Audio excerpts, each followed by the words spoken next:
Hello' guys, আজি পুনৰবাৰ বাবে এটি নতুন মিনি ব্লগলৈ আপোনালোকক স্বাগতম জনাইছোঁ। আজি মই লৈ আহিছোঁ দুখন স্কুটি আৰু এইখন হৈ গ'ল ৰেজেডাৰ। এই ৰেজেডাৰখন হৈ গ'ল 2020 চনৰ অক্টোবৰ মাহৰ আৰু এই ৰেজেডাৰখন সঁচাকৈ ইমানেই ধুনীয়া কণ্ডিশ্যনত আছে। মানে আপোনালোকে ডিলাৰৰ পৰা যেতিয়া স্কুটি এখন উলিয়াই আনে, এই স্কুটিখনৰ সেইটো চাইনিঙে আছে যে আপোনালোকেও ভাবিব যে এইখন স্কুটি মই ডিলাৰৰ পৰা উলিয়াই আনিছোঁ। মানে মই যেতিয়া ধুই দিছোঁ নহয়, স্কুটিখন দেখি মোৰ এনেকুৱা লাগিছে যে মই এইখন স্কুটি বিক্ৰী নকৰোঁ নেকি, বাট উপায় নাই, যেতিয়া ব্যৱসায়ৰ কাৰণে স্কুটি এখন আনিছোঁ বিক্ৰী কৰিব লাগিব।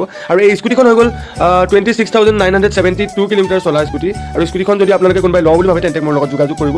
তাৰপিছতে মই দেখুৱাইছোঁ আপোনালোকক এইখন জুপিটাৰ ক্লাছিক। এই জুপিটাৰ ক্লাছিকখন দেখুৱাৰ আগতে আপোনালোকক ভাবিছোঁ মই এবাৰ ধুনীয়াকৈ ৱাশ্বিং চেণ্টাৰত ধুৱাই দেখুৱাওঁ, কাৰণ অলপ জুপিটাৰখন লেতেৰা হৈ আছে। তো সেইকাৰণে মই আহি গ'লোঁ ৱাশ্বিং চেণ্টাৰত। এই ৱাশ্বিং চেণ্টাৰত মই ধুনীয়াকৈ স্কুটিখন দি দিলোঁ আৰু স্কুটিখন দেখিছে চাগে ধুনীয়াকৈ ধুই দিছে। আৰু এই স্কুটিখনত কৰিব লগা দুটা কামেই আছে। এটা কাম হৈ গ'ল আপোনাৰ বেক চাইডৰ যোনটো হেডলাইট হয়, হেডলাইটৰ গ্লাছটো ফাটি গৈছে, কিন্তু ইয়াতে আপোনাৰ গ্লাছটো অকলে পোৱা নাযায়, সেইটো কাৰণে এছেম্বলিটো চেঞ্জ কৰিব লাগিব। আৰু লগতে আপোনাৰ বেক চাইডৰ চিটৰ যোনটো লক হয়, সেই লকটো অলপ বেয়া হৈছে, সেই দুটা বস্তুৱে চেঞ্জ কৰিব লাগিব। আৰু সেই দুটা বস্তু চেঞ্জ কৰিবৰ বাবে মই